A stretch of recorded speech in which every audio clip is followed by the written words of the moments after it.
Thomas has more from Port Macquarie.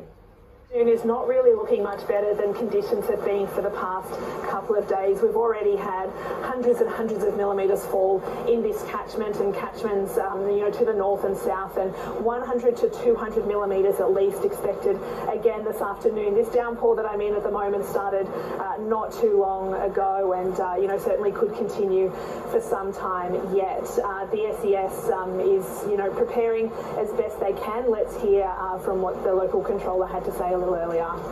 Macquarie Hastings area has a total of 42 outstanding jobs. 23 of those jobs are flood rescues.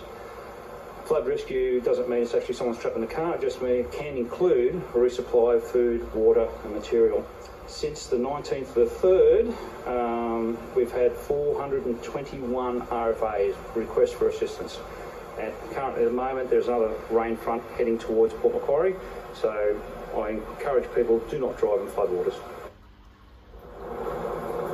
Yeah, that message from the SES, do not drive through floodwaters, could not be a more important one at the moment. We've seen circumstances over the past few days where crews that were looking to try and get people who were stuck in their homes where floodwaters had risen really rapidly, those rescues had to be delayed for more priority matters at times of people that had driven into floodwaters and were held up there. So the SES again reiterating that message to people, do not drive through floodwaters. If your home is safe, they're asking you to stay there, not to come out and have a look at what's going on.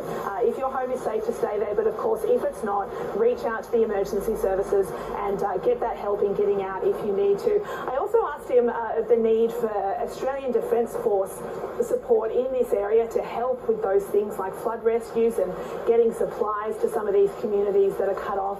He said at the moment that isn't needed, that request for help won't be going out yet, but if things get worse, it is something that will be considered. This heavy rain and flooding on the East Coast will cause more delays to the COVID-19 vaccine program.